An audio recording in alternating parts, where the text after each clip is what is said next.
Hi guys, I'm just doing a video on really how to improve your average quite simply. If you're a sort of your ordinary sort of player up to sort of pub level. Excuse the for people watching this in the future sometime. This was lockdown. We couldn't get to a barber's or anything when the coronavirus, so this might be a bit of a time capsule as well. Right, I come across a lot of players, and I deal with quite a few. They're averaging sort of 50, under 50, up to 50. That's an awful lot of players either just starting off or they've not quite, managed to. They've been playing years and that's all they've made. And there's a lot of people like that. So my aim is to try and improve them. As well as trying to improve the better players, I like to try and improve you guys as well. So this is quite a simple one, really. If you're averaging, I'll give you the examples after. But a lot of your problems come from at your level of trying to hit that 20. It's like an elusive treble, the treble 20. I want to tell guys of averaging, 50 and below, is aim at the big bit, aim at the 20. You've got to learn to throw straight before you can start going for trebles. It's everything's a treble when you're playing a game. Got to get that treble. Got to get a treble. I understand it. You watch better players do it. You watch the telly. They're always doing it, but you're not at that level. So you've got to be realistic. You want to improve. You've got to be realistic. And going for these elusive 180s, like hen's teeth, aren't they? A rocking horse muck. It doesn't happen. Try and keep simple.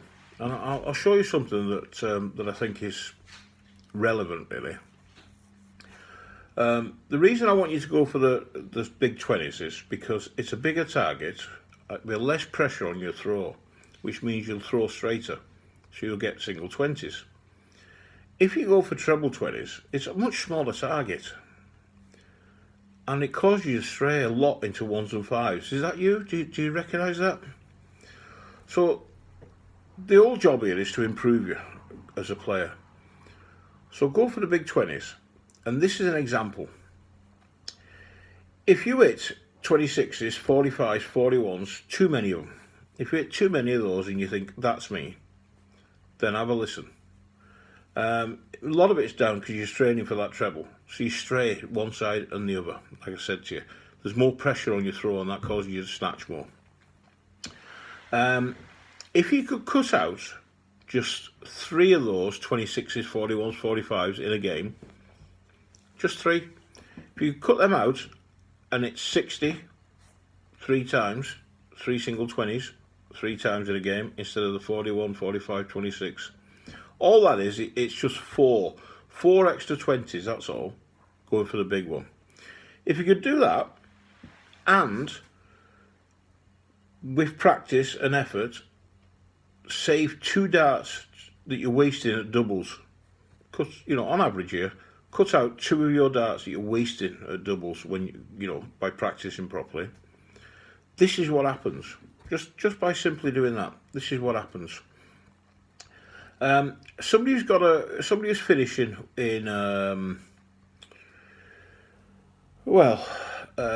it's a 36 darts comes out at 41.75 average.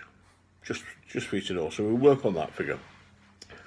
So just by cutting out those 3 bag scores and getting 4 extra 20s, not trebles, nothing like that, and just saving 2 darts at a double, your 41.7 average will come out at 50. Just by doing that. Somebody who's got a 45, career average, which is basically 33 darts, that will come out by doing those simple steps. It'll come out at 55. And for those of you who've got a 50 average, it's around 30 darts. And a lot of you out there, 30 darts, I can do that, yeah. If you cut out those little mistakes by practicing better, go for the big stuff, throw straight, try and save 2 darts where you can on doubles by better practice and whatever, your 50 average will go to 61.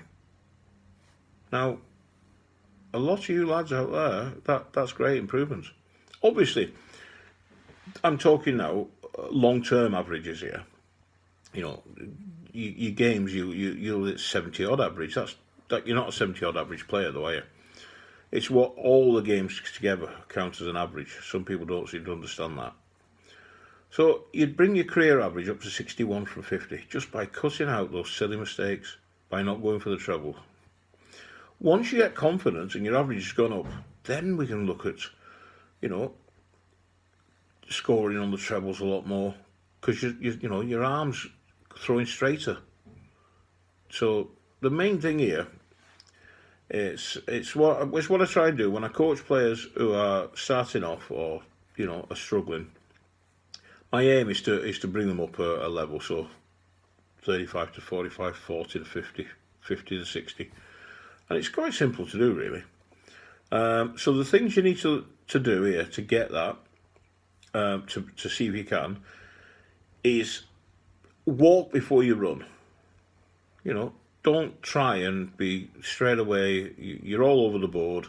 You can't hit singles you can't hit 6 darts in a singles one after another. So don't go for trebles. Walk before you can run, and get used to it. Use good quality practice routines that's aimed at you at your level. You know, don't go for these difficult ones that the better players, the professionals use. That's not going to improve you at your level, funny enough. It's going to make it worse, because you're not up to that yet. Build yourself up to it. So it's good quality. And the other thing is, make sure your technique is smooth and error-free. You know, that's where people like myself come in. You know, easy to contact, and we can have a look at your game and sort the faults out. I can do it face to face, which I used to, you know, normally do. But I you know, at all level of player, I do you guys as well as the better players.